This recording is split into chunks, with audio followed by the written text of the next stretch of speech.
तो हम लोग बात करने वाले थे 103 पे, क्योंकि 102 तक बात हो गई। और 103 की भाषा देखें।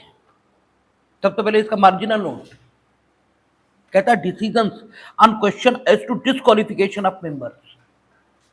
इसका मतलब यह हुआ कि अगर सदस्यों में कोई अयोग्यता आ रही है तो फिर उन प्रश्नों का अवधारण किस प्रकार से होगा।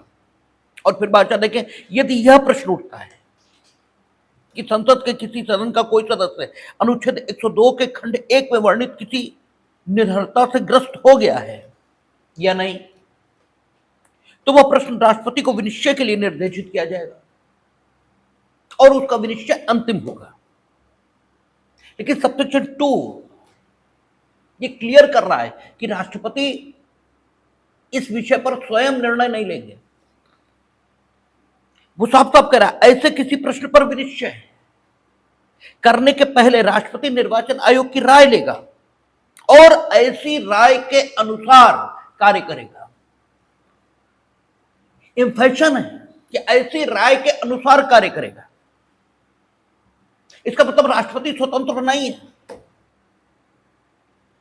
राष्ट्रपति इसके लिए अनुमित नहीं है कि वो चाहे तो निर्वाचन आयोग की राय माने और चाहे तो अपनी राय से फैसला कर दे। उन्होंने कहा ना, निर्वाचन आयोग की राय के अनुसार यह काम करना होगा राष्ट्रपति को। अब इसके दो कारण,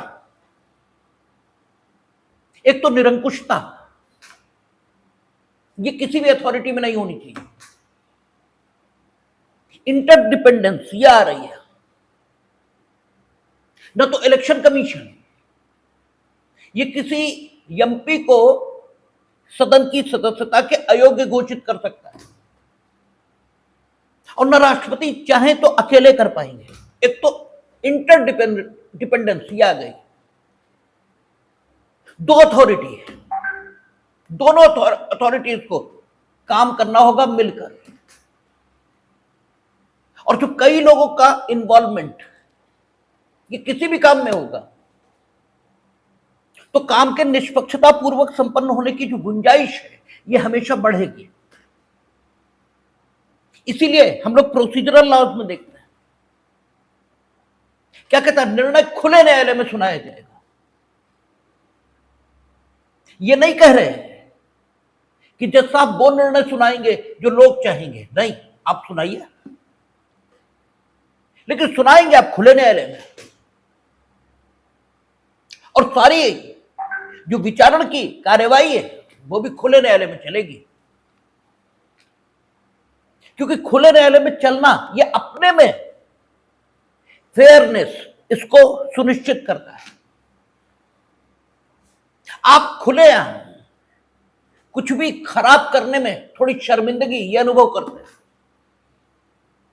ईश्वर ने एक भाव रखा है आपके अंदर, और वो भाव आपको बहुत गलत नहीं करने देता। खुलेआम, यूं तो अकेले में आप कुछ भी करते हैं,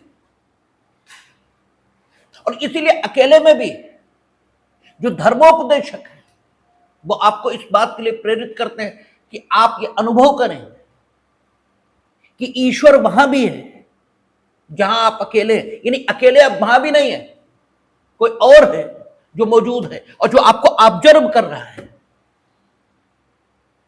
अगर ये भावना आपके अंदर आएगी तो डेफिनेटली आप कुछ गलत कर ही नहीं पाएंगे। दूसरे का ऑब्जर्वेशन ये चीजों को ठीक कर देता है। जो प्रिंसिपल लेट डाउन है उनके पीछे भाव क्या है उसको समझना पड़ेगा।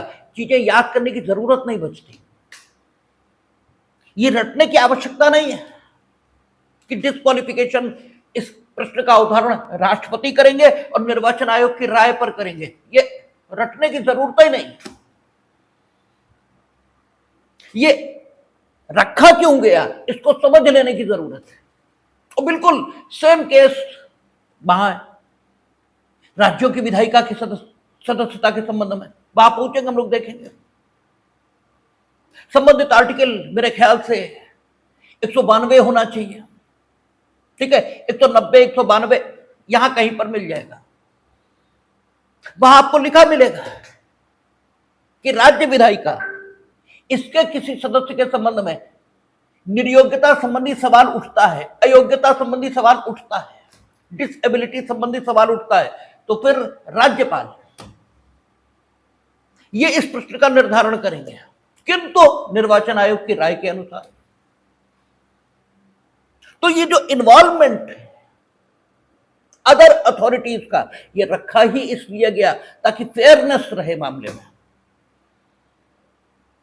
और कोई भी अथॉरिटी स्वतंत्रता पूर्वक अपने आधार पर अनियंत्रित ढंग से किसी प्रश्न का अवधारण न कर सके। एक और कारण है,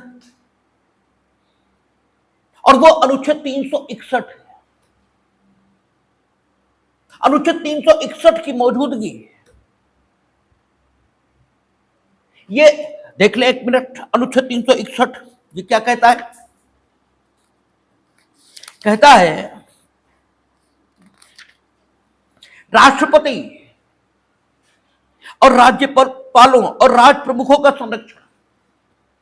राष्ट्रपति अथवा राज्य का राज्यपाल या राज्य प्रमुख अपने पद की शक्तियों के प्रयोग और कर्तव्यों के पालन के लिए या उन शक्तियों का प्रयोग और कर्तव्यों का पालन करते हुए अपने द्वारा किए गए या किए जाने के लिए तात्पर्य किसी कार्य के लिए किसी न्यायालय को उत्तरदायी नहीं होगा। बस यहीं तक रिलीवेंट है, यहां तक ही सिर्फ इस समय पढ़ेंगे। अनुच्छेद 361 ये राष्ट्रपति और राज्यपाल को संरक्षण दे रहा है, और वो ये कह रहा है कि राष्ट्रपति हो या राज्यपाल, अगर अपने पदीय कर्तव्यों का निर्वहन कर रहे हैं, वे अपने पद की जिम्मेदारियों का निर्वाह करते हुए कोई काम करते हैं, तो उस काम के लिए वे किसी भी न्यायालय के समक्ष उत्तरदायी नहीं होंगे। और ये जो सुरक्षा है राष्ट्रपति और राज्यपाल को, ये सिंबॉलिक है, मिलनी चाहिए, क्योंकि राष्ट्रपति और राज्यपाल ये प्रमुख माने गए, देश के प्रतीक माने गए। हमने आपसे कई बार कहा है कि पार्लियामेंट पर हमला भारत पर हमला क्यों माना गया? पार्लियामेंट एक बिल्डिंग नहीं है, ठीक है। अगर पार्लियामेंट में बैठे हुए लोगों को मारना उद्देश्य था तो बाहर भी मिल रहे थे। आखिर पार्लियामेंट पर हमला क्यों? अगर आपकी बेइज्जती करनी होती है किसी को भी, तो वो कुछ निश्चित तरीके अपनाता है। कोई आपको मां की गाली देता है तो कोई चिपक नहीं जाती, लेकिन आप बहुत अपमानित अनुभव करते हैं और इस पर कत्ल ये भी हो जाते हैं, क्योंकि व्यक्ति की आइडेंटिटी कुछ सिंबल्स में होती है। ऐसे ही राष्ट्रों की आइडेंटिटी ये कुछ सिंबल्स में होती है। अगर उनको कोई दिक्कत है या उन पर कोई आक्रमण करने में सफल है, तो फिर डेफिनेटली जो आक्रमण करने में सफल हुआ वो ज्यादा शक्तिशाली है उससे जिस पर आक्रमण हुआ, ऐसा माना जाएगा। अगर पार्लियामेंट पर कोई हमला करके बच जाता है तो डेफिनेटली ये भारत की ताकत को चुनौती है। इसलिए पार्लियामेंट पे हमले को हमने देश पर हमला माना, अन्यथा पार्लियामेंट देश नहीं है। पार्लियामेंट पर हमला भारत पर हमला है। ऐसे ही राष्ट्रपति और राज्यपाल ये सिंबल है देश के, तो इन्हें सर्वोच्च स्थान देना ही होगा। न्यायालय इनके ये माने जाएंगे क्योंकि देश के न्यायालय हैं। न्यायालय कोई अंतरराष्ट्रीय नहीं है, और देश के सर्वोच्च व्यक्ति वे हैं, देश के वे प्रतीक, यद्यपि देश उनके लिए नहीं है। ये दो विचार हैं और इन विचारों में लगातार संघर्ष चलता है। और जो ये मानते हैं कि राजा के लिए देश होता है, उन्हीं को अधर्मी और अन्यायी कहा गया है। देश के लिए राजा होता है, इसीलिए हमारे जैसे लोग विभीषण के पक्ष में हैं, वो रावण के पक्ष में नहीं है। क्योंकि रावण ये मानता है कि देश उसके लिए है, वो अपनी, राम तो उसकी कोई दुश्मनी नहीं है, वो अपनी कुत्सित भावनाओं की संतुष्टि के लिए देश के संसाधनों का उपयोग कर रहा है। देश की सेना राजा की इच्छाओं की पूर्ति का साधन नहीं है। देश के नागरिक राजा की इच्छा की पूर्ति के साधन नहीं है कि राजा कुछ भी इच्छा कर ले और उस इच्छा की पूर्ति यदि ना हो पाए तो वो देश के संसाधनों का अपनी इच्छा की पूर्ति के लिए ऐसा अनियंत्रित और विनाशकारी उपयोग करे जैसा रावण कर रहा है। ऐसे राजा का विरोध ये प्रत्येक नागरिक का कर्तव्य है। ऐसे राजा का विरोध होना ही चाहिए तो देश को दांव पर लगाते हैं। राम लंका को जीतने नहीं निकले हैं, राम लंका पर आक्रांता नहीं है, आक्रमण नहीं किया है उन्होंने। अगर आक्रमण किया हो और विभीषण छोड़कर जाए तो गलत है, लेकिन राम का कोई आक्रमण नहीं हुआ है। ये तुम हो, तुमने एक गंभीर संकट को आमंत्रित कर दिया है। राजा देश के लिए ये होता है, देश राजा के लिए नहीं है। ठीक है, राजा अनेकों होंगे, तुम्हारे बाद भी आएंगे, देश बचना चाहिए, तो इसलिए विभीषण देश बचाने की कोशिश कर रहा है। और देश बचने की अब एक ही सूरत बची कि तुम मरो, इसके अलावा कोई सूरत नहीं बची। और तुम्हें मारने में हम अक्षम हैं, उतने शक्तिशाली नहीं है। तो फिर वो शत्रु जो तुम्हारा सिर्फ शत्रु है, देश का नहीं है। भाई राम तो पहले दिन जब विभीषण गए, उन्होंने लंका का राजा विभीषण को ठीक है घोषित कर दिया, तो राम लंका के शत्रु नहीं है, राम रावण के शत्रु है। और अगर राम रावण के शत्रु हैं तो फिर डेफिनेटली, और लंका के कल्याण में सिर्फ रावण ही बाधक है, तो फिर ऐसे शत्रु को मिटा देना ये बिल्कुल ठीक बात है, वो भाई ही क्यों ना हो। तो विभीषण महात्मा है, इसलिए हमारे जो आर्य ग्रंथ है उनमें विभीषण को देशद्रोही, ये बेवकूफ टाइप के लोग कहते हैं। कि बेवकूफ लोग जो होते हैं वो ये कहते हैं कि विभीषण देशद्रोही है। विभीषण एक महात्मा है और उसी रूप में आर्य ग्रंथों में स्वीकार हुआ है। ठीक है, तो देश के प्रतीक होते हैं, राजा देश का प्रतीक है, यद्यपि राजा देश नहीं है, वो देश का प्रतीक है। ऐसे राष्ट्रपति और राज्यपाल ये देश के प्रतीक है। ये आंसरेबल हो देश के न्यायालयों के समक्ष। ये हमारी जो सभ्यता है इसका अपमान है। आप अगर घर आए मेहमान को भगाते हो तो उसका कुछ नहीं बिगाड़ते हो, आप अपनी सभ्यता का, अपनी संस्कृति का, अपनी जीवन पद्धति का परिचय दे रहे होते हो कि हम मूर्ख हैं, हम अतिथियों का स्वागत और सत्कार करना भी नहीं जानते। जैसे गधे टाइप के लोग होते हैं ना, कि पाकिस्तान के प्राइम मिनिस्टर क्या मान लीजिए किसी या सीओ किसी समिट में हिस्सा लेने आए तो हम उन्हें वही रिगार्ड देंगे जो एक राष्ट्राध्यक्ष को मिलना चाहिए। डिफरेंसेस अपनी जगह हैं, जब डिफरेंसेस पर बात होगी तो ना आंख झुकाकर बात होगी और ना आंख, ठीक है, उठाकर बात होगी, आंख मिलाकर बात होगी, तब बात अलग होगी। लेकिन अगर डिफरेंसेस पर बात नहीं हो रही तो हम अपनी सिविलाइजेशन का, अपनी सभ्यता का परिचय देंगे। तो राष्ट्रपति और राज्यपाल देश के न्यायालयों के समक्ष आंसरेबल हो, ये सभ्यता के अनुकूल नहीं है, क्योंकि वे देश के प्रतीक है। इसलिए राष्ट्रपति और राज्यपाल को उन्मुक्ति प्राप्त है अनुच्छेद 361 में। लेकिन सारे काम उन्हीं के नाम पर होंगे। राष्ट्रपति ऐसा करेंगे, राज्यपाल ऐसा करेंगे। और जब अनुच्छेद 51 हम लोग पढ़ेंगे तो देखेंगे कि राष्ट्रपति ऐसा करेंगे, जहां भी लिखा है वहां राष्ट्रपति अपने अधीनस्थों के माध्यम से वैसा करेंगे, ये समझा जाएगा। और नॉर्मली राष्ट्रपति के अधीनस्थ कुछ भी करने में मंत्रिमंडल को माना जाएगा। लेकिन अगर स्पेसिफिकली कॉन्स्टिट्यूशन कहीं प्रोवाइड कर रहा है कि इस विशेष मामले में राष्ट्रपति मंत्रिमंडल की राय के मुताबिक नहीं बल्कि अमुक प्राधिकारी अथवा अमुक संस्था की राय के मुताबिक काम करेंगे, तो फिर राष्ट्रपति उसी को फॉलो करेंगे। या अनुच्छेद 103 सबसेक्शन 2 यह कहता है कि राष्ट्रपति निर्वाचन आयोग की राय को फॉलो करेंगे। इसलिए क्योंकि अगर राष्ट्रपति, हमने कहा ना, राष्ट्रपति निर्वाचन आयोग की राय को फॉलो करेंगे, इसके दो कारण हैं। एक कारण तो यह हुआ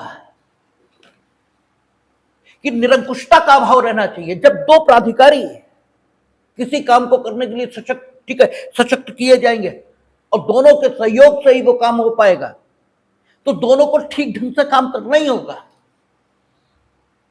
एक तो इस लक्ष्य की पूर्ति की गई है,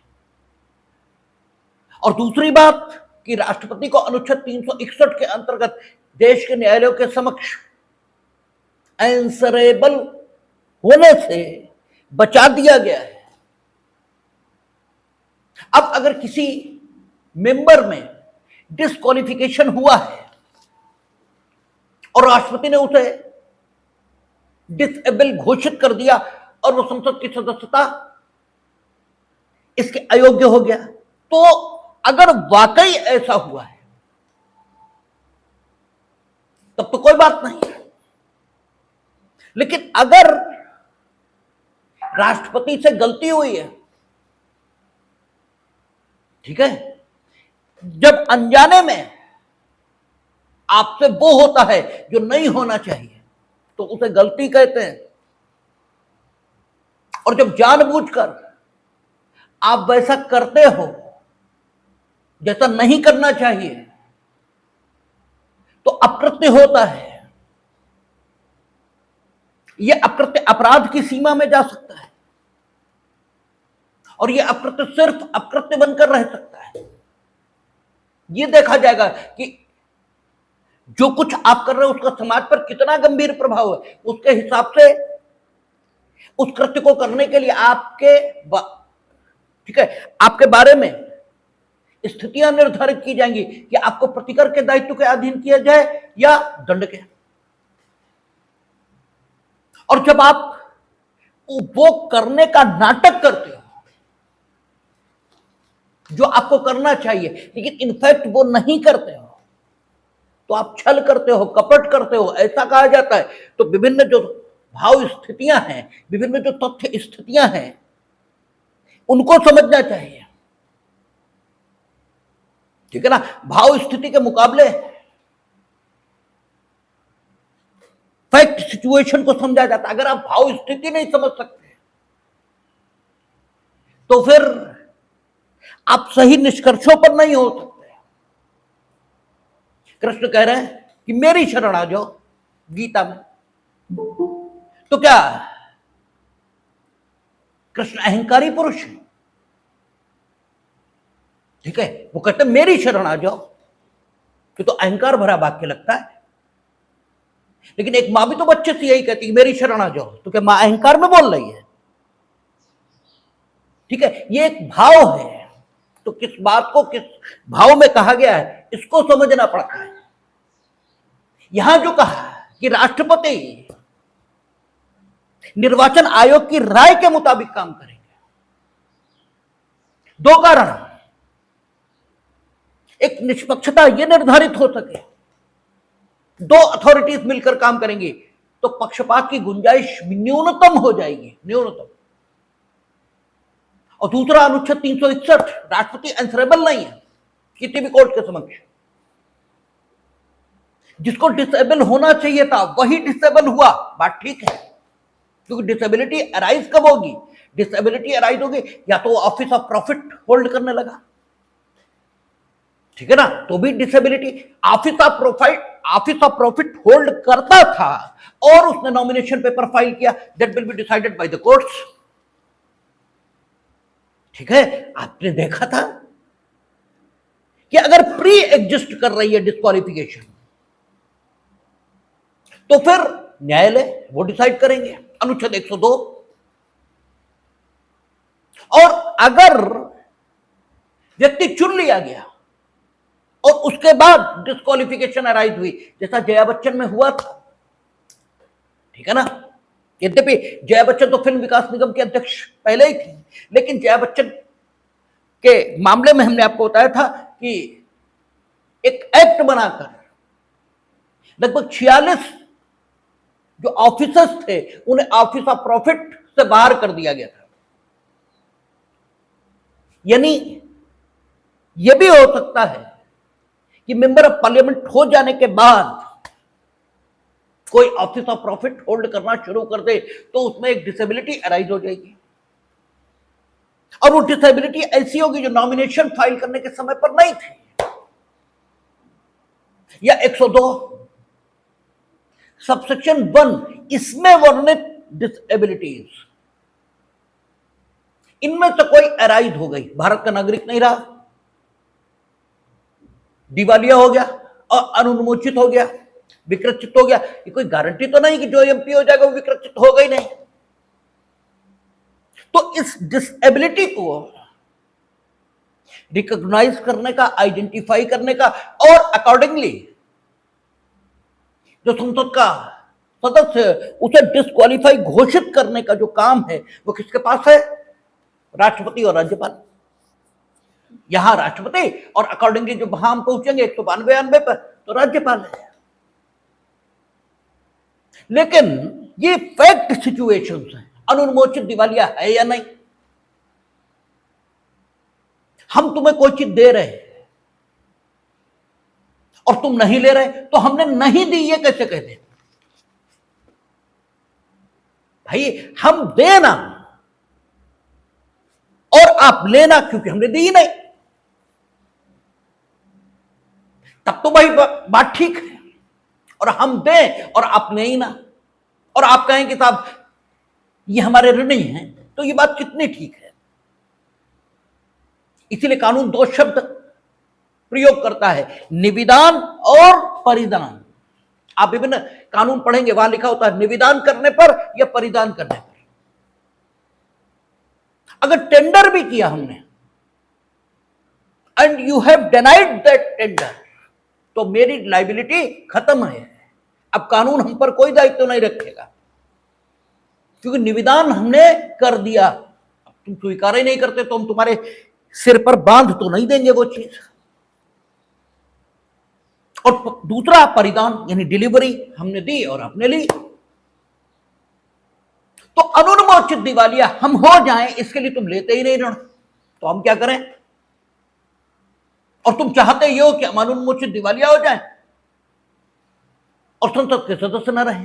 तो ये फैक्ट सिचुएशंस हैं जिनको डिसाइड करना होगा, और फैक्ट सिचुएशन गलत डिसाइड भूल से भी हो सकती है और जानबूझकर भी की जा सकती है।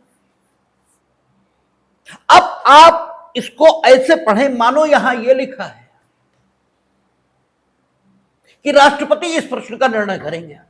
अब जब राष्ट्रपति इस प्रश्न का निर्णय करेंगे तो उनसे भूल भी हो सकती है फैक्ट सिचुएशन को डिसाइड करने में कि वाकई कोई डिसेबिलिटी अराइज हुई या नहीं। इसको डिसाइड करने में राष्ट्रपति से गलती भी हो सकती है, और जानबूझकर गलत ये भी कर सकते हैं वो। क्योंकि ये छोड़ दीजिए, ये आग्रह छोड़ दीजिए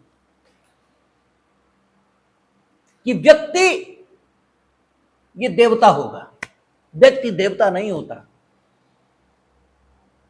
अगर कोई किसी पद पर है तो वो व्यक्ति ही है, हमने बार बार आपसे कहा,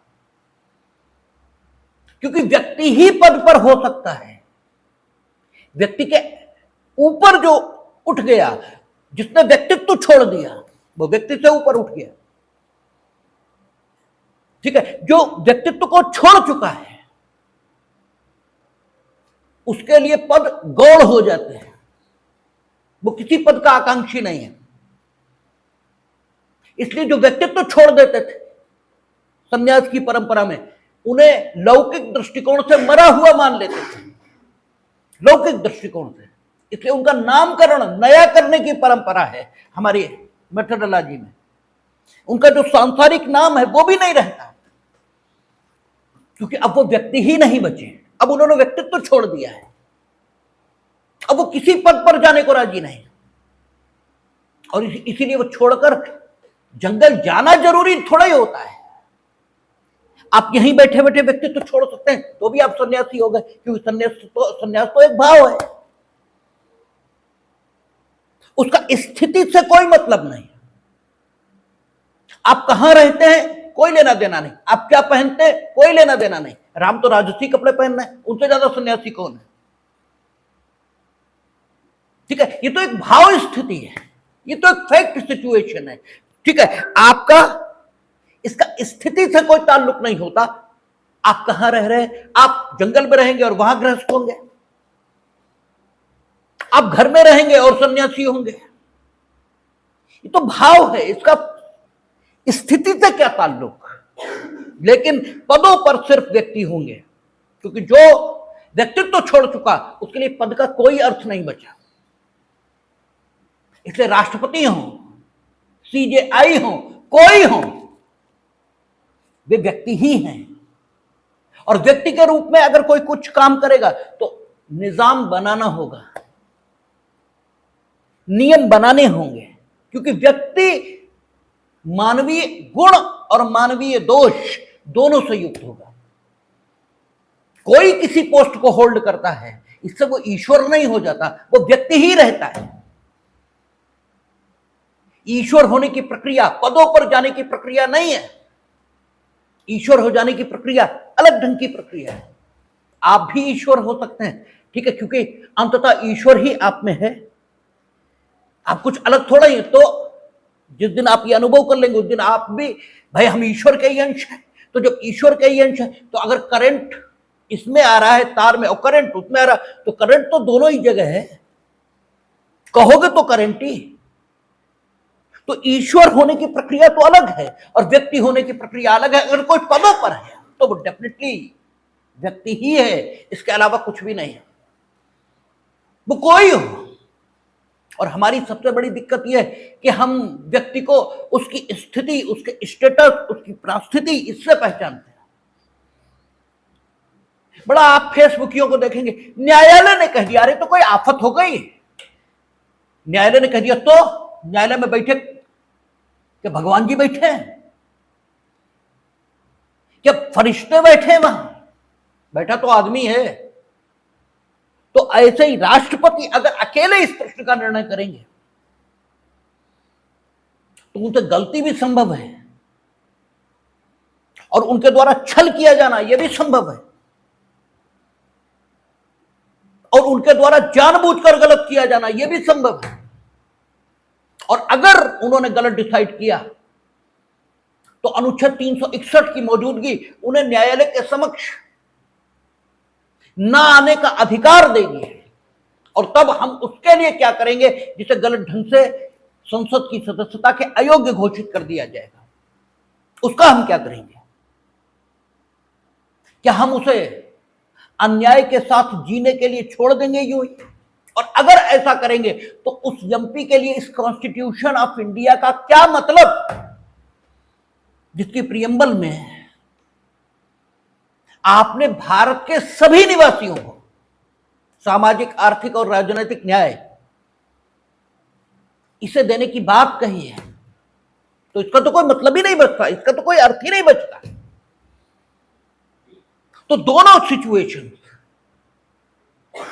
एक साथ सरवाइव कर सके कि राष्ट्रपति as a symbol of the nation न्यायालयों के सामने आंसरेबल होने से बचाए भी जा सके, और साथ ही साथ उनके द्वारा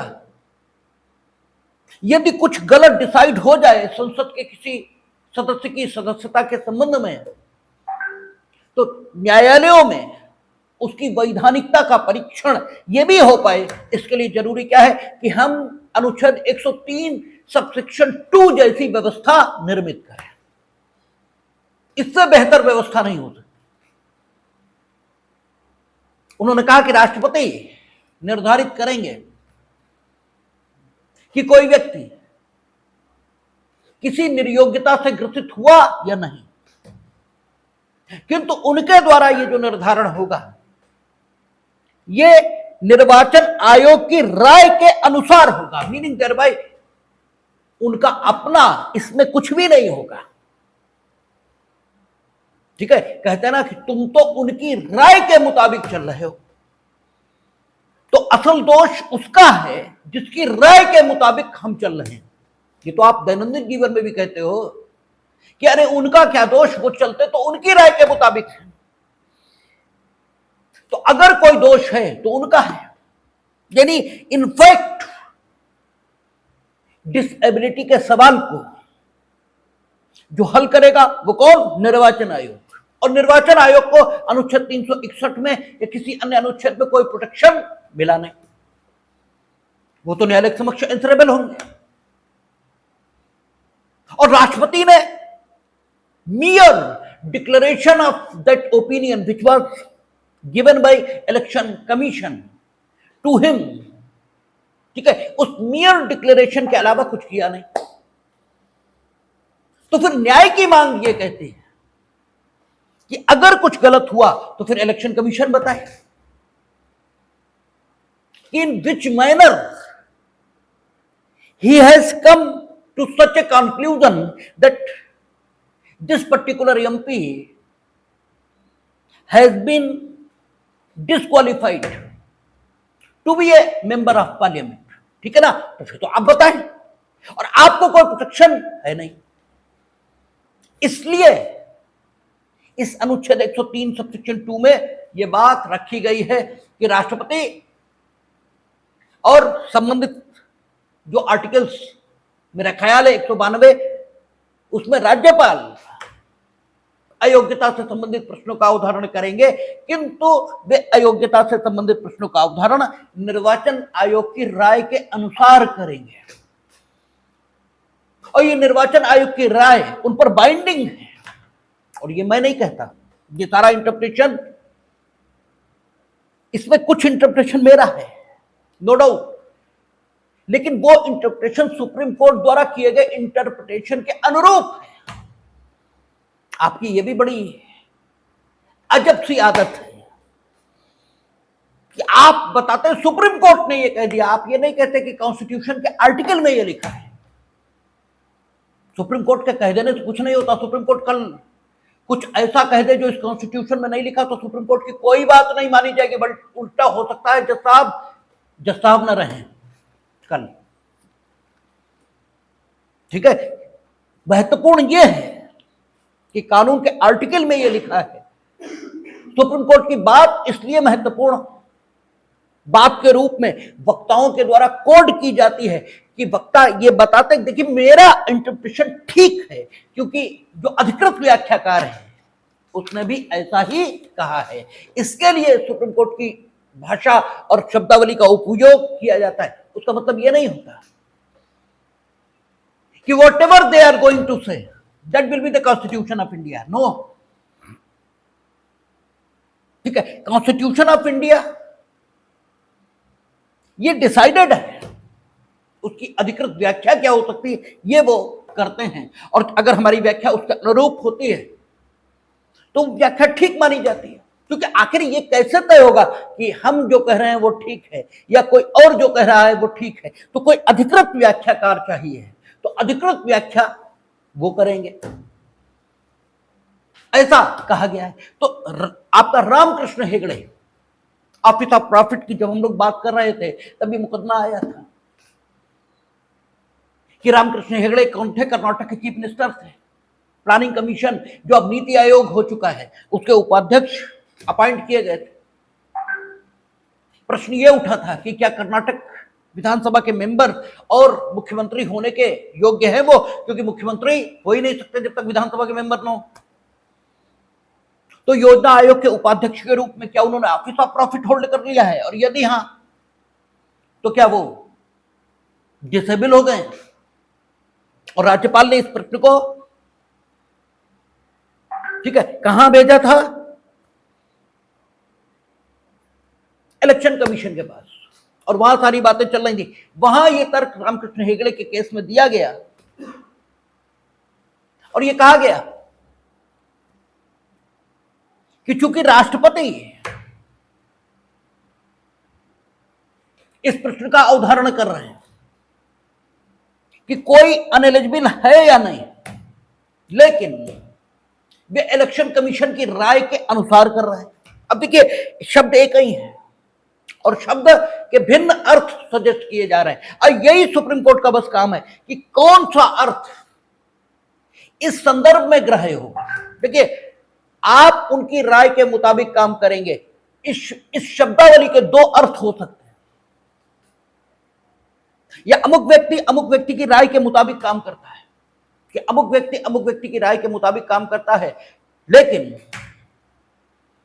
अमुक व्यक्ति की राय को न मानने के लिए स्वतंत्र है।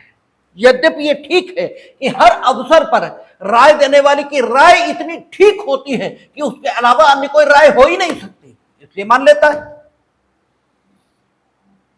ठीक है, और यह भी हो सकता है, जैसे कोई कहता है कि वो फलाने के गुलाम है, वो तो उन्हीं की राय से चलते हैं। अरे उनकी राय होती है हमेशा ठीक है, तो गुलामी का सवाल ही कहां है। उनकी राय ठीक ना हो और फिर भी हम माने, तब गलत बात है। एक बात यह हो सकती कि राय उनकी कोई हो, हमें बदल देने का हक है, लेकिन हम बदलते हैं नहीं बदलते, ये मेरी स्वीट बिल है, तो भी यही कहा जाएगा कि हम उनकी राय के मुताबिक काम कर रहे हैं। अगर हमने नहीं बदली तो, और एक ये कि आप उनकी राय से ही काम करेंगे। जैसे घर वाले कई बार निर्देश देते हैं कि आप बाहर जाएंगे, अमेरिका जाएंगे या कहीं बाहर जाएंगे, तो इनकी राय के मुताबिक ही चलेंगे। एक राय के मुताबिक चलना ये भी है।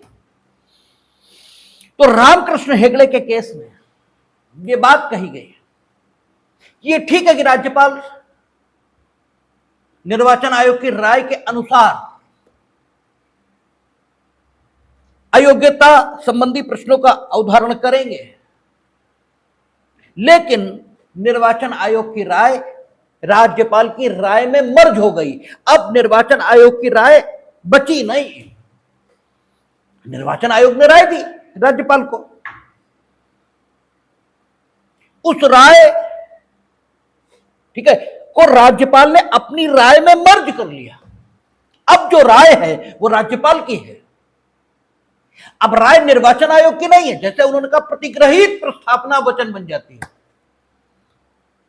ठीक है, जैसे ही प्रतिग्रहण हुआ प्रस्थापना का, खत्म, प्रस्थापना खत्म हो गई। अब डी ज्यूरे प्रस्थापना है ही नहीं, कानून की नजर में प्रस्थापना है ही नहीं। ठीक है, हम लोगों ने, जिन्होंने सीपीसीएम से पढ़ी है वो देखेंगे क्या था, आदेश 9 नियम 13, एक्स पार्टी डिग्री हो गई है। आपको विकल्प मिले, आप रिव्यू पिटीशन फाइल कर दो, आप रिव्यू पिटीशन कह रहे हैं, पिटीशन शब्द गलत उपयोग कर दिया, आप रिव्यू की एप्लीकेशन फाइल कर दो। आदेश 47 सीपीसी व्यवस्था करती है, आप एक्स पार्टी डिग्री को, ठीक है, कायम करने वाले आदेश को सेट असाइड कराने का प्रार्थना पत्र ये दे दो। इसके अलावा चूंकि प्रत्येक डिग्री अपील योग्य है धारा 96 के मुताबिक, इसलिए आप उस एक्स पार्टी डिग्री की अपील भी कर दो। आपने तीनों काम कर दिया, आपने तीनों कर दिया, तीनों करने का हक था आपको।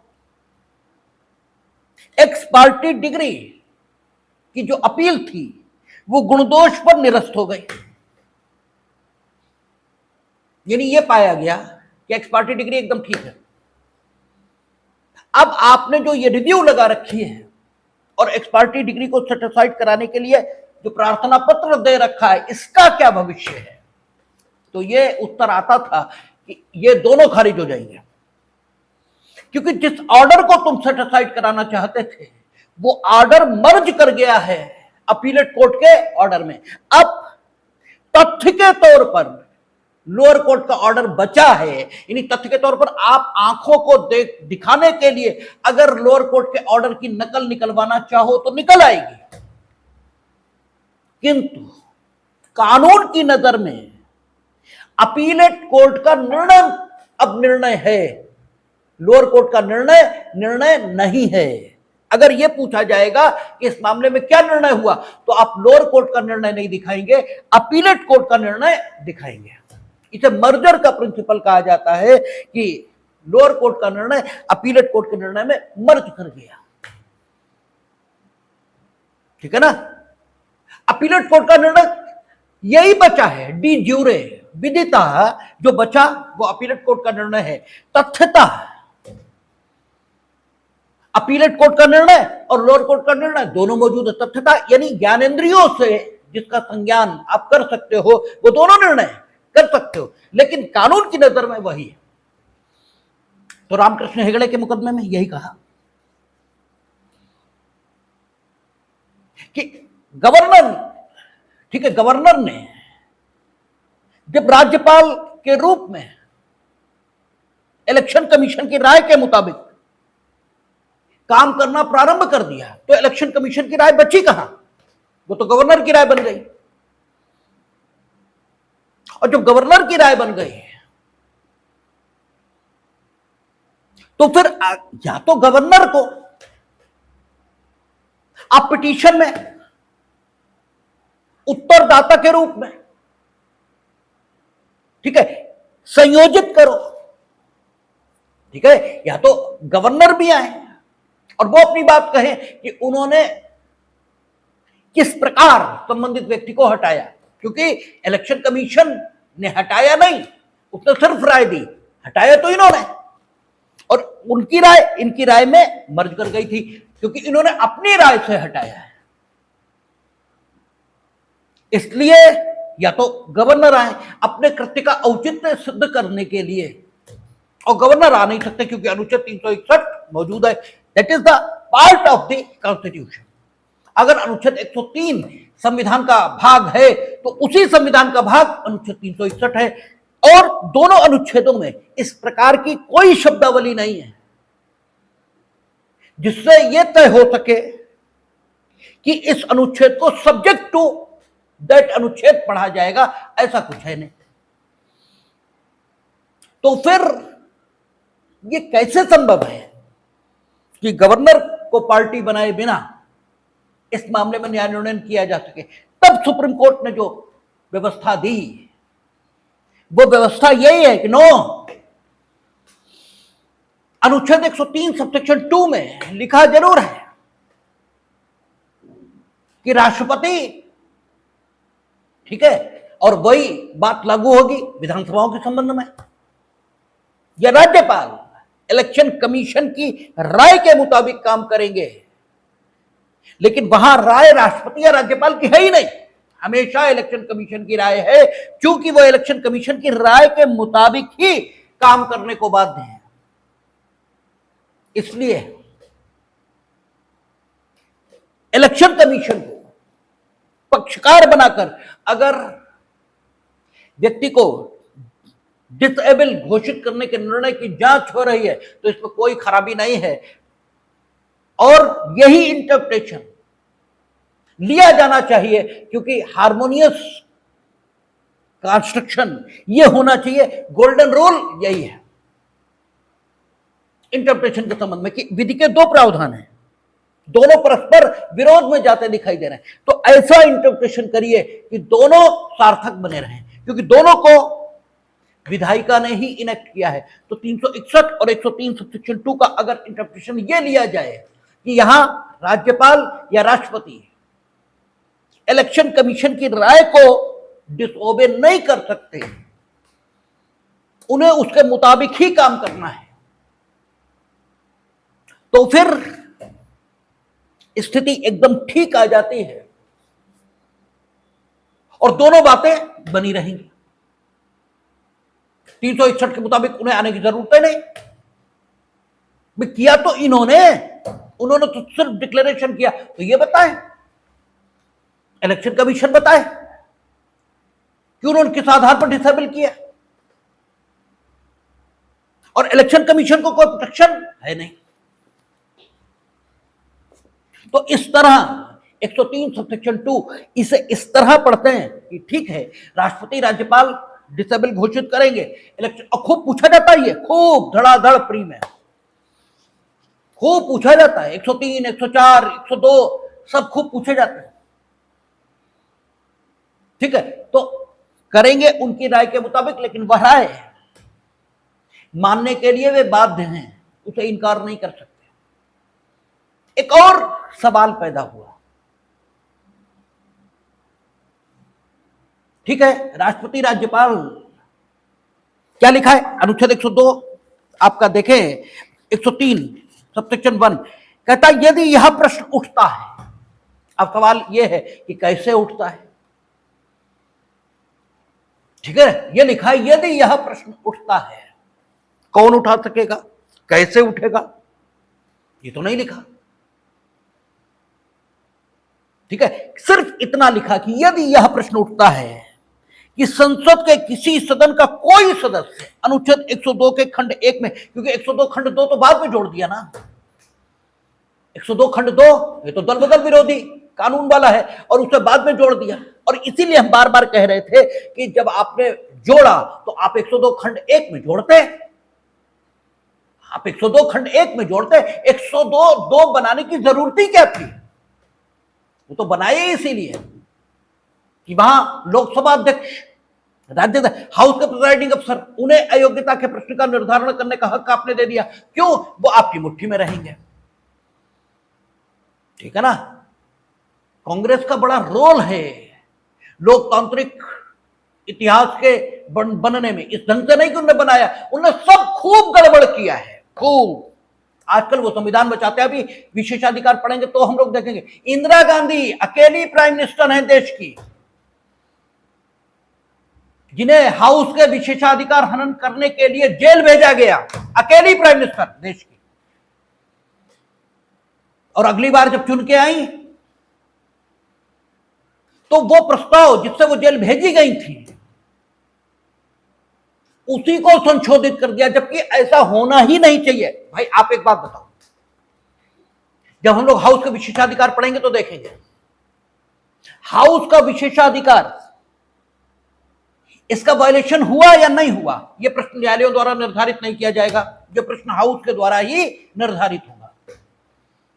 इस प्रश्न का निर्धारण न्यायालय नहीं करेंगे, हाउस करेगा। और हाउस जो सजा देगा वो सजा संबंधित व्यक्ति को भुगतनी होगी।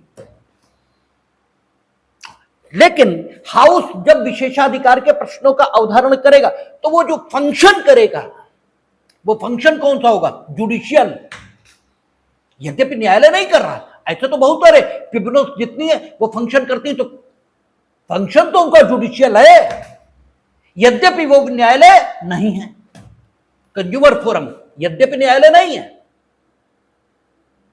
ठीक है, लेकिन उसका फंक्शन जुडिशियल है। मोटर एक्सीडेंट क्लेम ट्रिब्यूनल न्यायालय नहीं है, लेकिन उसका फंक्शन जुडिशियल है। तो हाउस जब विशेषाधिकार के प्रश्नों पर निर्धारण करेगा तो उसका फंक्शन कौन सा होगा? जुडिशियल। ठीक है ना, फंक्शन तो उसका जुडिशियल होगा। और जुडिशियल फंक्शन की जो सबसे पहली विशेषता होती है वो ये कि उसमें फाइनलिटी होती है। एक बार जो निर्धारित हो गया, अगर अपील आदि में परिवर्तित हुआ तो हुआ, और नहीं तो वो अंतिम है। हाउस के निर्णय की अपील तो कहीं होती नहीं, लिखी भी नहीं कॉन्स्टिट्यूशन ऑफ इंडिया में। तो इंदिरा गांधी जब बहुमत से चुनकर आई तो उन्होंने रिव्यू कैसे कर लिया, ठीक है, अपने सजा देने के आदेश को? किस किस हैसियत से? भाई उन्हें सजा जो विशेषाधिकार हनन के लिए मिली थी, ठीक है ना, वो तो जुडिशियल फंक्शन के डिस्चार्ज में मिली थी, वो तो फाइनलिटी आ गई उसमें। जब अंतिमता आ गई तो दोबारा जब तुम चुनकर आई तो फिर आप उसे रिव्यू कैसे कर सकती थी? कानून के मुताबिक आपने रिव्यू किस हैसियत में कर लिया? और रिव्यू करके आपने यह कह दिया कि पॉलिटिकली मोटिवेटेड था वो निर्णय, जिसके द्वारा आपको विशेषाधिकार हनन का दोषी माना गया। क्यों माना गया था यह भी देखिए। आपातकाल के लिए नहीं माना था, इसलिए माना था कि इनके बेटे संजय गांधी जो मारुति जो कार है, ये संजय गांधी ही इसे लाए थे और संजय गांधी के शेयर थे इसमें। तो संजय गांधी के शेयरों के संबंध में जिन ऑफिसर्स ने जांच की थी उनके ऊपर झूठे झूठे मुकदमे लिखाए थे इंदिरा गांधी ने, और उसके संबंध में किसी सदस्य के द्वारा कोई सवाल पूछा गया था तो इन्होंने झूठे उत्तर सदन में दिए थे। ये सदन का विशेषाधिकार है कि अगर वो सरकार से कोई सवाल कर रहा है तो सरकार के मंत्रियों को उस सवाल का सही जवाब देना होगा, और अगर ये पाया जाता है कि मंत्री ने ठीक है पूछे जाने पर झूठ जवाब दिया है तो फिर विशेषाधिकार हनन का नोटिस दिया जा सकता है और संबंधित मंत्री या प्रधानमंत्री कोई हो वो विशेषाधिकार हनन का दोषी पाया जा सकता है। इसमें इंदिरा गांधी को विशेषाधिकार का हनन करता माना गया, सजा दी गई, और अगली बार उन्होंने रिव्यू कर लिया और कहा कि पॉलिटिकली ये मोटिवेटेड था। इससे इंदिरा गांधी ने हाउस की प्रतिष्ठा को भी क्षति पहुंचाई। क्यों? आप इसका मतलब ये कह रही हैं कि हाउस जुडिशियल फंक्शन भी पॉलिटिकल मोटिवेशन के साथ डिसाइड कर सकता है। इसका मतलब हाउस में बैठे लोग अच्छे लोग नहीं हैं, ये तो आपने स्वीकार किया। इसका मतलब तो ये निकले कि हाउस में बैठे लोग, लोकसभा अध्यक्ष, राज्यसभा अध्यक्ष के सभापति, ये सब पॉलिटिकल मोटिवेशन के साथ काम कर सकते हैं, ये तो आपने स्वीकार कर लिया। ठीक है, तो आप बस संविधान पढ़ते जाएं, कॉन्स्टिट्यूशनल हिस्ट्री, हमें कतई ना फॉलो करें, जो लेखकों ने लिखा है उसे पढ़ते जाएं, तो आपको संविधान बचाने की असलियत आपके सामने नंगी होती जाएगी कि कितना संविधान बचाया जा रहा था और क्या क्या किया गया है इस देश में गांधी परिवार के द्वारा, क्या क्या नहीं किया गया। ठीक है, तो आप यहां भी, जबकि आप सदन की सदस्यता के अयोग्यता संबंधी प्रश्नों की बात करने वाले थे, तो 102(2) की जरूरत ही क्या थी? आप 102 सब्स्टिट्यूशन 1 में लिखते और 103 में ऑटोमेटिकली आ जाता, और फिर जो अवधारण होता है वो राष्ट्रपति करते और निर्वाचन आयोग की राय पर करते, लेकिन आपने ऐसा नहीं किया। ठीक है, तो 103 इस पे हम लोग विस्तार से बात पिछले क्लास में कर चुके हैं। तो उन्होंने कहा कि यदि यह प्रश्न उठता है यानी किस प्रकार से उठता है? कोई आम आदमी उठा दे, एक व्यक्ति कोई एप्लीकेशन लिख दे कि साहब ये अमुक व्यक्ति डिसेबल है, तो क्या प्रश्न तो उठ गया? ठीक है ना, प्रश्न तो उठ चुका है, लेकिन इससे क्या प्रश्न का उठना माने, या प्रश्न किसी विशेष प्रक्रिया से किसी विशेष प्राधिकारी के द्वारा किसी विशेष प्राधिकारी के समक्ष उठाया जाए तो ही प्रश्न का उठना हम माने? क्या माने? ये भी प्रश्न उठा है और निर्णित हुआ है। 2 मुकदमे, एक सका वेंकट राव और एक वृंदावन राय। सका वेंकट राव में यह हुआ कि स्वतंत्रता से पूर्व एक व्यक्ति को 7 साल की सजा हो गई। जब स्वतंत्रता मिली तो अभी जैसे 15 अगस्त को रिलीज करते हैं, तो स्वतंत्रता जब मिलने पर क्या हुआ कि बहुत सारे लोग छोड़े गए, उसमें यह व्यक्ति भी छोड़ दिया गया।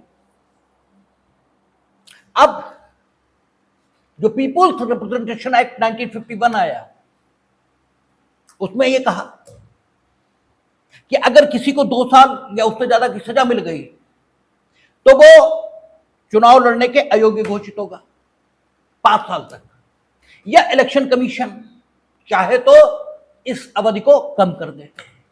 उसने इलेक्शन कमीशन के समक्ष अपील की कि साहब हमारी जो अयोग्यता है 5 साल की उसे कम कर दिया जाए। इलेक्शन कमीशन के पास उसका प्रत्यावेदन लंबित था, इसी बीच चुनाव घोषित हुए, उसने चुनाव लड़ा और वो जीत गया।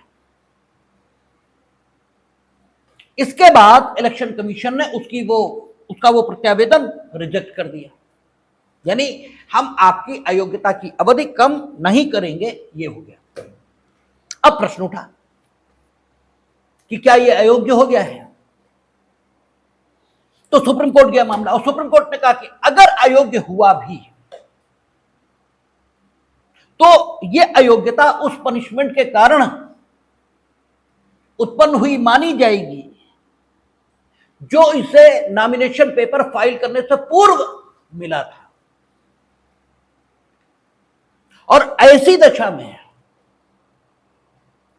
प्रश्न राज्यपाल या राष्ट्रपति के समक्ष नहीं उठना चाहिए था। न्यायालयों में इसके चुनाव को अवैध घोषित कराने के लिए प्रत्यावेदन दिया जाना चाहिए था, जो नहीं दिया गया। इसलिए भले ही इलेक्शन कमीशन ने राज्यपाल को राय दे दी हो, राज्यपाल ने हटाया हो, यह रद्दुआ नहीं माना जा सकता। यानी अनुच्छेद 103 की व्याख्या पहली बार हुई और एक बात तय हो गई कि अनुच्छेद 103 और 102 को इसी प्रकार पढ़ेंगे जिस प्रकार से हम लोग पढ़ रहे हैं, कि अर्थात अगर कोई अयोग्यता निर्वाचन लड़ने के दिनांक पर है तो उस अयोग्यता का निर्धारण न्यायालय करेंगे, और अगर अयोग्यता बाद में पैदा होती है तो राज्यपाल या राष्ट्रपति ये करेंगे। एक बात तो ये क्लियर हो गई। दूसरा, वृंदावन राय। वृंदावन राय ये मिनिस्टर थे उड़ीसा के, और प्रश्न उठा विधानसभा की कार्यवाही के दौरान कि ये अयोग्य घोषित हो गए। कार्यवाही शुरू हो गई, यानी रेफर हो गया प्रश्न राज्यपाल को, राज्यपाल ने इलेक्शन कमीशन को रेफर कर दिया। इलेक्शन कमीशन कुछ न करे इसके लिए ये अनुच्छेद 136 में पहुंचे और इन्होंने ये कहा कि क्वेश कर दी जाए सारी प्रोसीडिंग, क्योंकि विधानसभा के सत्र में वो प्रश्न उठा है और हाउस के अपने विशेषाधिकार हैं। अगर वहां कोई सवाल उठता है तो उसका अंतिम निर्धारण करने का हक हाउस के प्रिजाइडिंग अफसर को है। न्यायालयों में हाउस की कार्यवाही के संबंध में कुछ भी नहीं, ठीक है, दायर किया जा सकता, क्योंकि यह प्रश्न हाउस की कार्यवाही में उठा है, ठीक है, कि हम अनएलिजिबल हैं या नहीं है। इसलिए इस प्रश्न को इस ढंग से डिसाइड नहीं किया जा सकता, क्योंकि हाउस के अंदर जो कुछ हुआ, हाउस के अपने विशेषाधिकार हैं। वो विशेषाधिकार क्या है, बस आना ही चाहते हैं हम। 105 106 लोग देखेंगे तो हाउस के अपने विशेषाधिकार, इसलिए इसके आधार पर अनुच्छेद 103 में वर्णित कार्यवाही शुरू नहीं हो सकती। तो सुप्रीम कोर्ट ने कहा कि गलत, यह व्याख्या ठीक नहीं है। वहां यह लिखा है अनुच्छेद 103 में, यदि यह प्रश्न उठता है, यह लिखा ही नहीं है, उठने का तरीका क्या हो, यह नहीं लिखा है। सिर्फ इतना लिखा है कि यदि यह प्रश्न उठता है तो ये किसी भी ढंग से उठ जाए, किसी भी ढंग से उठ जाए। अगर उठ गया तो फिर राष्ट्रपति या राज्यपाल, इनके पास ऑप्शन सिर्फ एक, कि ये इलेक्शन कमीशन को रेफर करें, और कोई तरीका नहीं।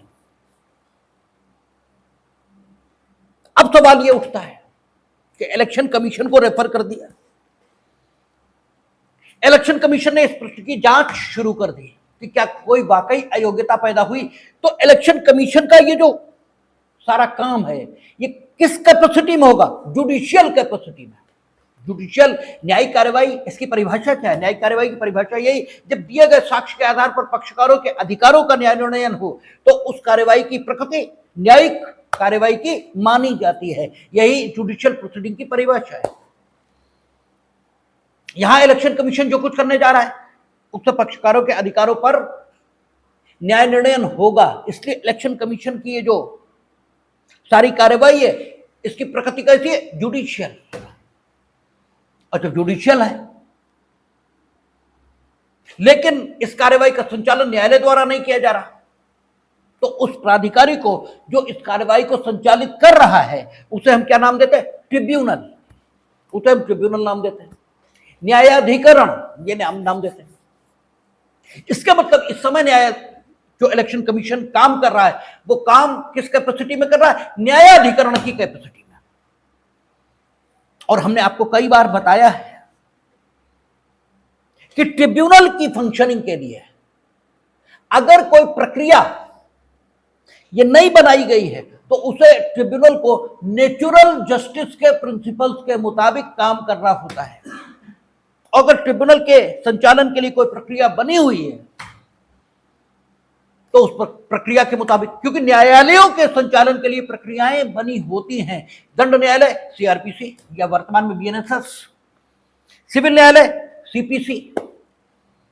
लेकिन ट्रिब्यूनल्स के साथ यह हो सकता है कि उनके संचालन के लिए, उनकी फंक्शनिंग के लिए कोई प्रक्रिया न हो, और यह भी हो सकता है कि उनका गठन करने वाले अधिनियमों में उनके संचालन की प्रक्रिया हो। दोनों बातें हो सकती हैं।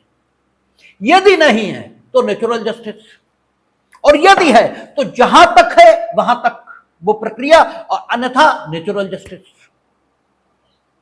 लेकिन इलेक्शन कमीशन का गठन कहां हुआ? संविधान में, और संविधान में इलेक्शन कमीशन की फंक्शनिंग के लिए इस बिंदु पर कोई प्रक्रिया नहीं दी गई, तो इसका मतलब नेचुरल जस्टिस ये फॉलो होना चाहिए, लेकिन लिखा तो नहीं है।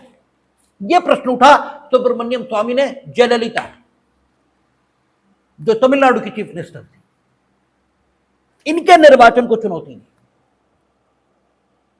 इनके निर्वाचन को जब चुनौती दी तब यह सवाल उठा कि क्या नेचुरल जस्टिस फॉलो होना चाहिए।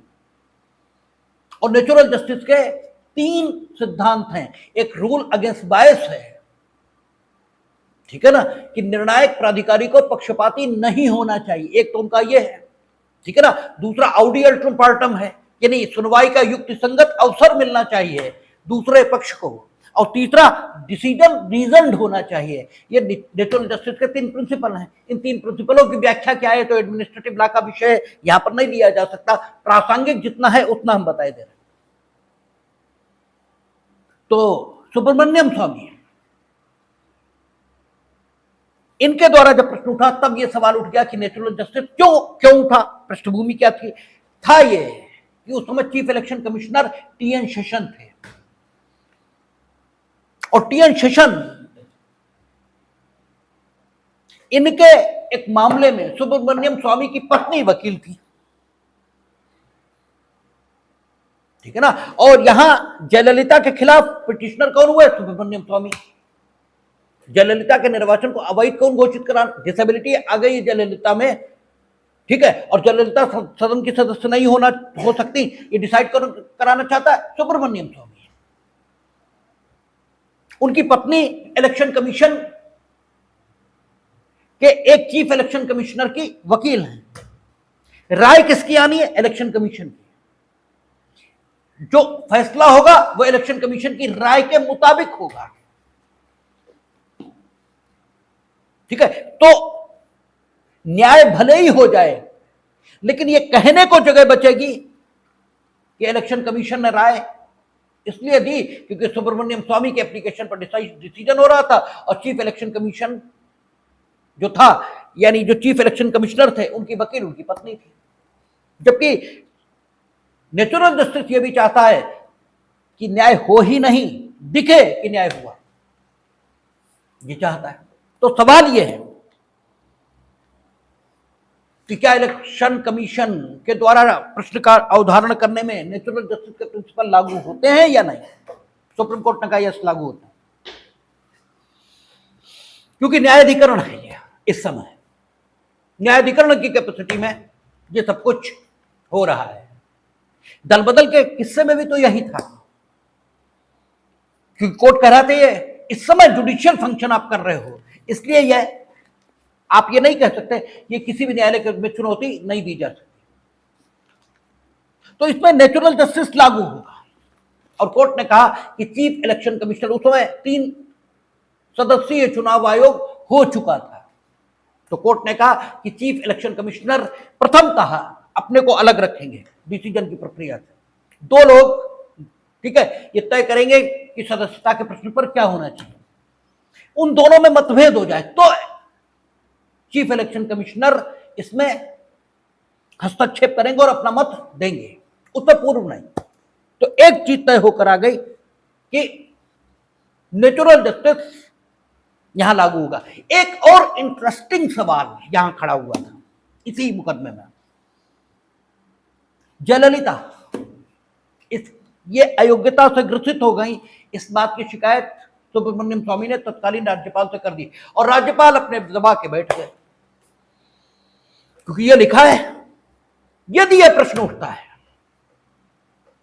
यदि यह प्रश्न उठता है कि अयोग्य हुआ तो राज्यपाल वहां भेजेंगे और उनकी राय आएगी इलेक्शन कमीशन के, उसके मुताबिक काम करेंगे। कितने समय में भेजेंगे ये तो नहीं लिखा।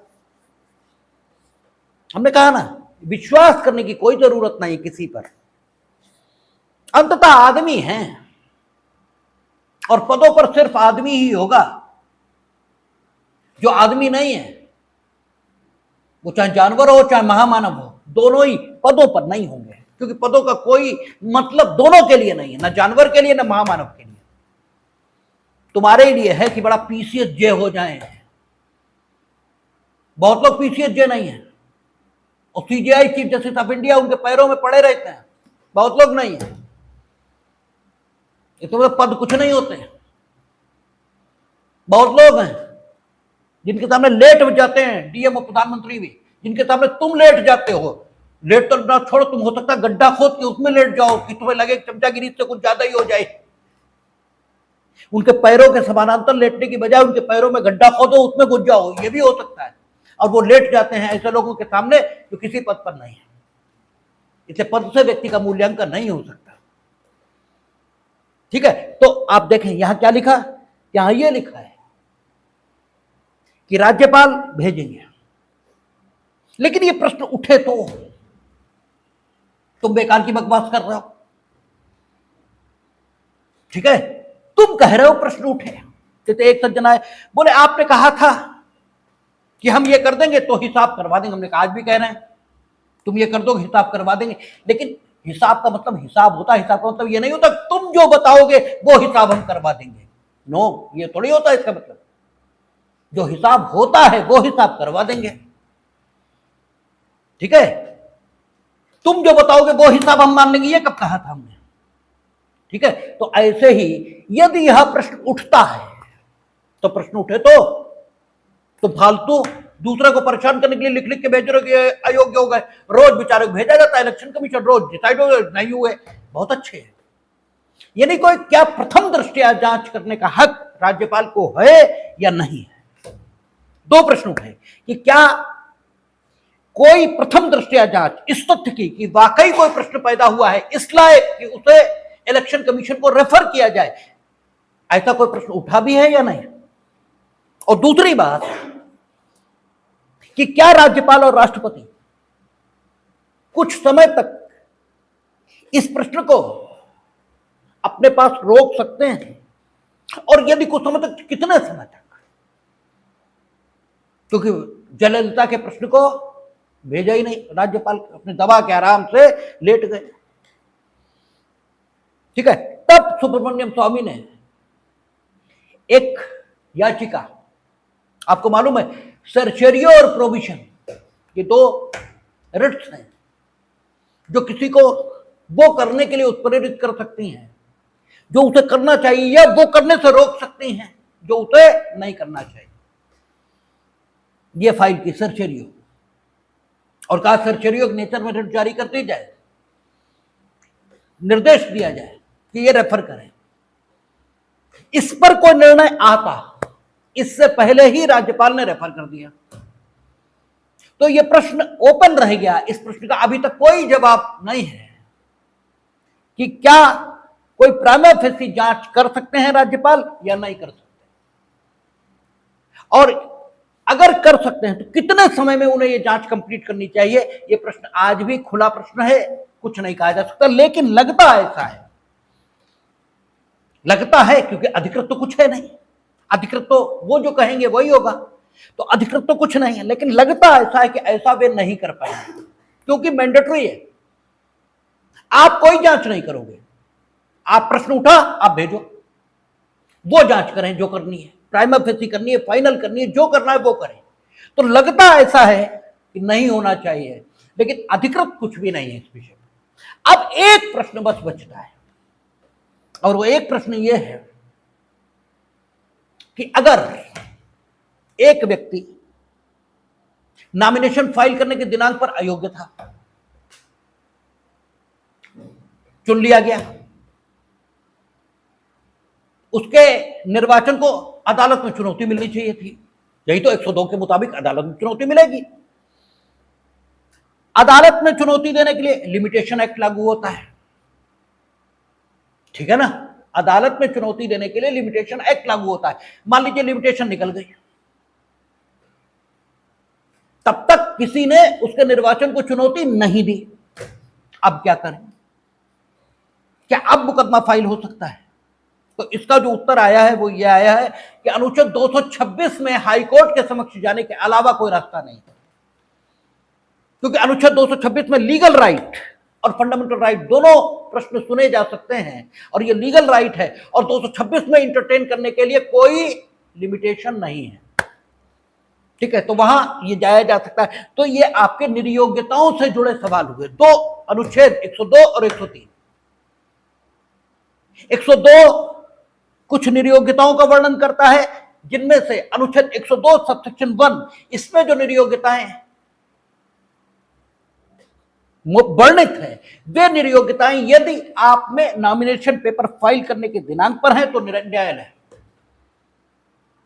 और अगर उसके बाद आप में आ गई तो फिर 103 की व्यवस्था राष्ट्रपति या राज्यपाल इलेक्शन कमीशन की राय के मुताबिक उसका निर्धारण करेंगे। और 102 सबसेक्शन 2 दल बदल के आधार पर अयोग्यता उत्पन्न होने की बात करता है, और उस दशा में न राज्यपाल, न राष्ट्रपति और न ही न्यायालय, उस दशा में कौन? हाउस के प्रिजाइडिंग अफसर, ये अयोग्यता संबंधी प्रश्नों का अवधारण करेंगे। ये आपका 102 और 103 कंप्लीट हुआ।